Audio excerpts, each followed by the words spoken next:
Hi, I'm David Barnes, and welcome to my podcast, tothebeat.ceo. I will share what it takes to be a global CEO and how to compete in this global marketplace. I'm happy to share whatever requests are asked of me. However, I will focus on tech insights, marketing and sales strategies, as well as what tools it takes to get the job done. Email just isn't sexy, but it can be extremely evil in the wrong hands, and there's no reason for it to be. I'm recently divorced, in the last few years, and I've come to terms with the fact that when I'm at a bar, a social event, the question I'd least like is, David, what do you do? What do you do for a living? And I've resigned myself to the fact that when I tell them that I'm involved with email, and I used to say things like, we're a post-authentication email service provider, the look and the glaze over their eyes of the people that I'm talking to and the genuine disinterest in what I do is quite astounding. Now I just say, I'm in email, we do email. And that can range from your IT network geek all the way through to, I suppose, what we do at the higher end in terms of authenticating email, making sure that it's safe, making sure it's delivered, reputational management and so forth. And, it's just not something you look forward to. Most reactions are, so you're the reason we get all this spam. No, that's not us. We're the reason why you'll get less spam. And they really have a genuine disinterest at that point. Email is one of those things that's just not understood, and that's been at the epicenter of some of the issues that we've faced up until now. In fact, that we will continue to face for some time until people get actually serious about wanting to stop their email and their brand from being used in an unauthorized and sinister way. And I'm going to talk today about some of those sinister issues that you could face, some of the things that if I was a criminal, I might think to do, because it is the easiest form of cybercrime. In fact, it doesn't need to just be cybercrime. That's where people also make some mistakes. Email can be combined with offline tasks, online tasks, anything really, because email is one of the only, if not the only, inverted commas, free unique identifiers, electronic unique identifiers there is on the planet. Mobile phones arguably can be duplicated if you don't have a country code. So if you had 10 digits in multiple countries and you don't use the country code, then it can be duplicated. And I think that it relies on an individual, I suppose, to have a mobile phone and can be able to afford that, whereas you can use free internet cafes and free terminals from wherever you are and still access your email. And so, it's going to be with us for a long time. There's been a lot of investment put into it. I really didn't understand in 2016 why that investment was put into saving email, but it's pretty obvious now. The world transacts off email. It does. All of these apps that you get on your cell phone, they all rely on email. You have to have an email address to sign up at some point through the process. Some of them try and just use phone number, but that doesn't work because it's an expensive expense when you're sending the volume of notifications that you get from these providers of these apps and different services. It becomes very expensive when you're sending millions and millions of SMS to various corners of the globe on variable rates. I mean, it's ridiculous. Email at least is still very cheap. It's getting more expensive, and it should be more expensive for people to be doing the volume of transactions that they're doing. I've just looked at the Talos intelligence global email and spam volume for February 2020, and we're back to where we were a year ago, and I'm just trying to think through the logic as to why, but I'll just read you the numbers. 302.99 billion emails were sent in February on a daily basis, so this is the average, on a daily basis that were spam. So 302.99 billion spam emails went flying around per day in February 2020. That compares to just 53.65 billion emails that have been classed as legitimate. Now, you can have that argument that I've had with Neil Schwartzman, Mr.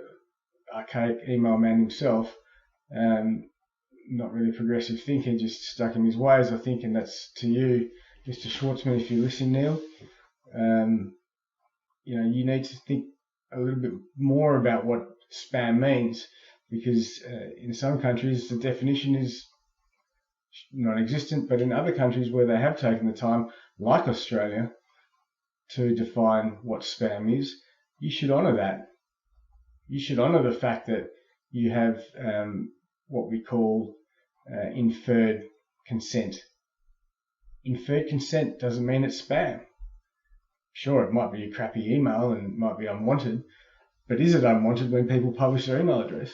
So, you can argue those things around these numbers, but, the sum total is that it's at 356.5 billion emails go around the planet every day, of which 302, 85%, or 303 really, billion emails, or 85% of those emails are spam. It doesn't matter about this definition at all. I mean, that's going to change the numbers only marginally, but it's ridiculous.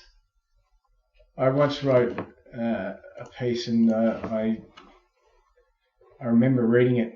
It's an article from June 2007, the day that MailChimp came out and proclaimed that they had fixed email authentication for their platform and SPF records. And I know that's highly technical. It's essentially a DNS entry that allows a web server, or an email server, to check the validity of the return path, which is the email address you don't see generally as the general public, as to whether or not it's permitted to be sending email on the behalf of that sender. And that was a bit of a revelation. I mean, it wasn't really rocket science, I think, at the time. However, the way in which they marketed it in the user interface, tens of millions of agencies and small businesses found email blasting. I'm not going to call it marketing, because it's really just, well, it could be marketing, but just being able to put together a tacky newsletter and just keep blasting it out to your list became the norm, the standard. That was the day that email really was in trouble. The 2 or 3 biggest senders of email in the world are the 2 or 3 reasons why, or the number 1 and 2 reasons why we are where we're at, where you can't trust an email. The volumes are at epidemic proportion. If you actually think through this process, it's bad for the environment. 302 billion emails which are spam. Do you know the infrastructure that it takes to facilitate that volume? Do you know the cost involved to facilitate that volume? It's ludicrous. It is beyond ludicrous.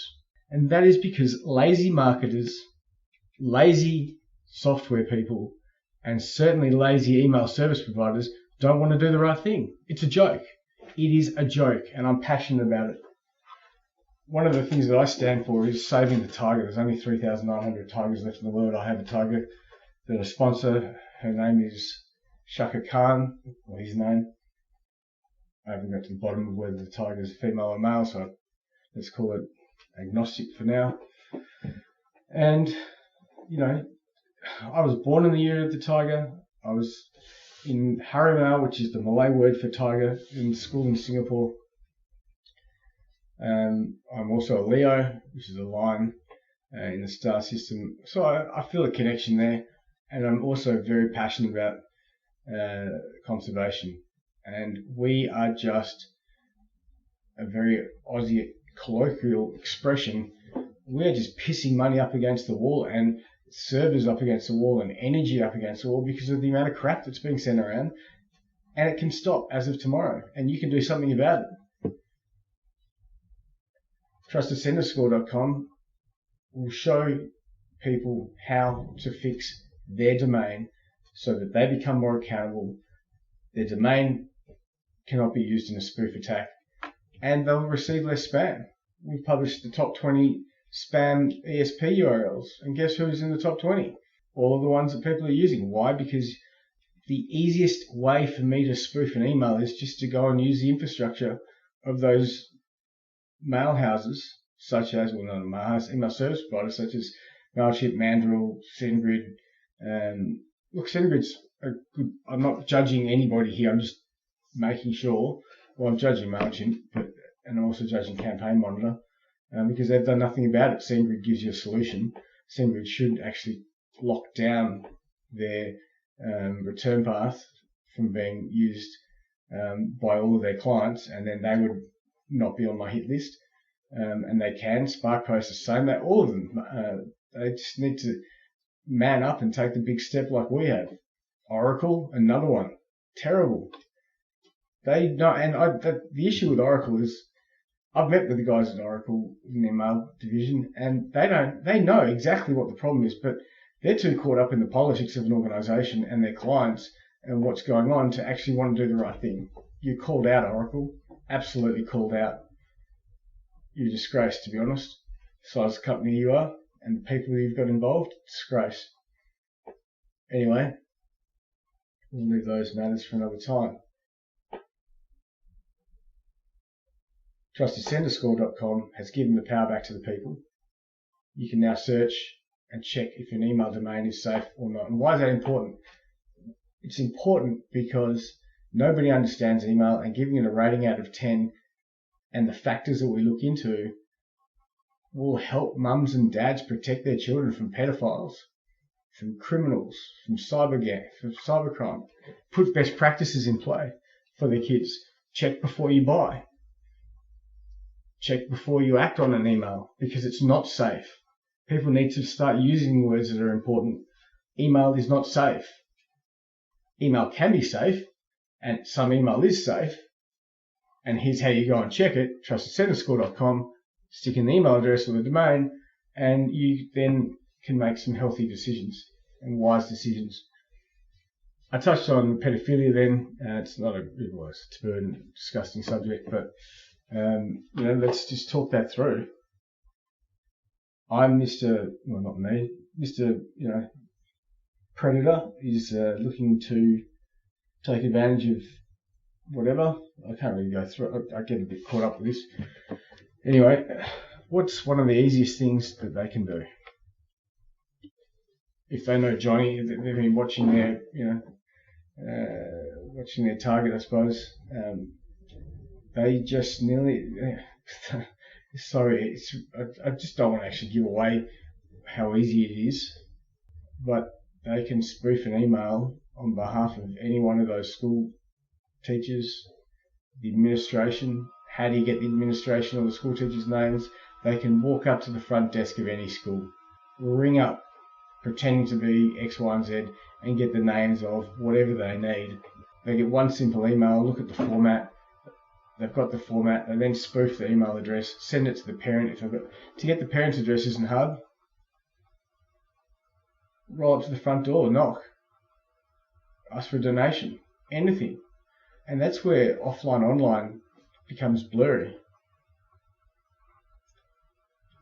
I've spoken to a lot of parents, and if they get an email from the school, they would choose to believe it time in and time again. Yet those schools are not protecting those children, their stakeholders, anybody. We've called them out online. Doesn't seem to make a difference. It's just a sheep mentality. I'm yet to talk to some of our clients, which we'll go and do shortly, but certainly Marist College, you're called out. If anything happens to your children, you are called out. So too are a couple of others. Department of Education in Adelaide, you're called out as well. So this is a pretty hard-hitting podcast, but it is what it is, and I stand by what I know, and I know that there is another great hole, and this time in the business community, where we've just gone and trusted companies like Xero.com, MYOB.com, whatever they are, QuickBooks. We just go and give them our information and expect their emails to be legitimate. My number one demonstration when I'm spoofing an invoice scam is using Xero.com or MYOB or QuickBooks. It's so easy. They don't do any verification. They give you a trial. You just simply create a few invoices, look at the website of any organisation. Lawyers are dreadful. They stick all their clients' logos online. What a bunch of idiots. Sure, it makes you look good, but it also gives these cyber crooks something to target. Simmons Homes, $2 million apparently. I can't stand by that, and I won't stand by that, and I won't be held liable to that. But, I had it on good authority from an ex-employee of theirs who was, again, knew the problem, didn't want to do anything about it. And they apparently gave $2 million plus away in invoice scams. You know what? Basically, they had all of their executive names up online. I think they may have even had their email addresses. Don't quote me. They're a public company.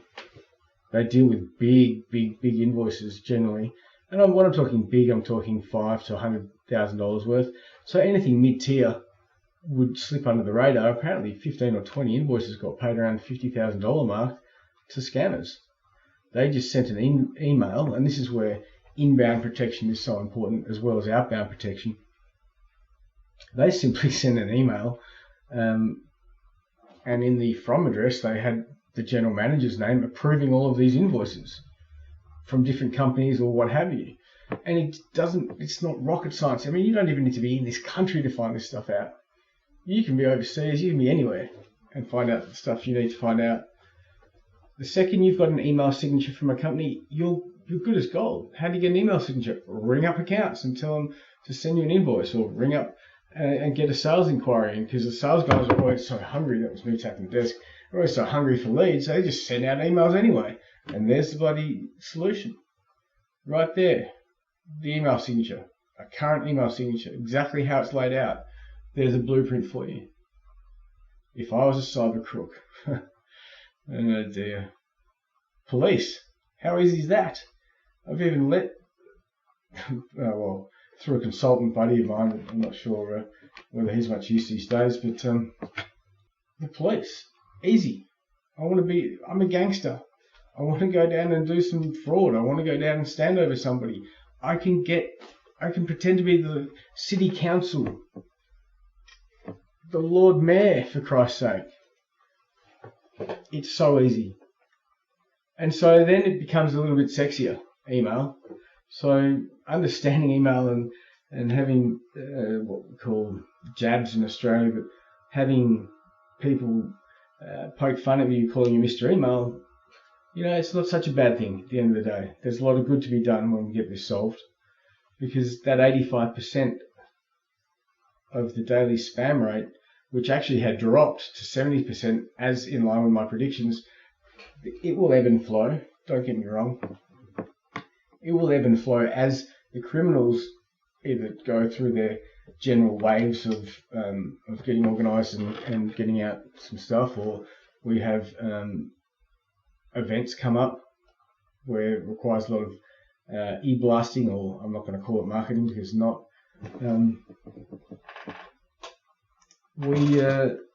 We'll see it ebb and flow in terms of volumes, but generally it will come down. We're looking at our free research in 23 or 4 different segments now as to the trustworthiness of the email domains and their adoption of the primary protocol, which can only be implemented in one way. That's DMARC, and yes, that's where I get a little bit geeky. It will continue to drop, and my forecast is this: if every domain owner, or at least 90% of domain owners, did the right thing, put in the free technology, understood what it means, use Trusted Center, so it's free for domain admins. Some of the other, the value add tools are not, but to get trusted, it's free. to use our verification logo, I think it's $5 a month. It's nothing. But if they just get trusted, the volume of spam email will go down to about 10%. And I'm talking the bulk of domains. And I'm talking about domain owners out there that have domains that they don't send email off. You should just lock it down. It's so simple. I mean, Jesus, excuse me. Get with it, people. This is people's lives at stake. You're just lucky that the gangsters and the actual tough guys, they don't understand this stuff. If they understood this stuff, they'd be doing a lot more of it. And I mean a lot more of it. They can go back to all of their old tricks where, they used to rip off trucks and all the rest of it. They can do that via email. And then just go pick a free car up if they wanted to, and bada bing, bada boom. So easy. So easy. So email is not sexy, but it is evil, or it can be used for evil. And I implore you to get your act together. Any people in business and marketing out there, you've got a really interesting road ahead, let me tell you. Because once you get authenticated, you're then accountable for what you're sending. When you become accountable for what you're sending, you need to be making sure that you're following all of those EDM principles. Value add has to be valuable for the receiver and the sender. It has to be targeted and timely. None of which is what's going on at the moment, and you'll get penalised. I'm David Barnes, and this is To The Beat CEO.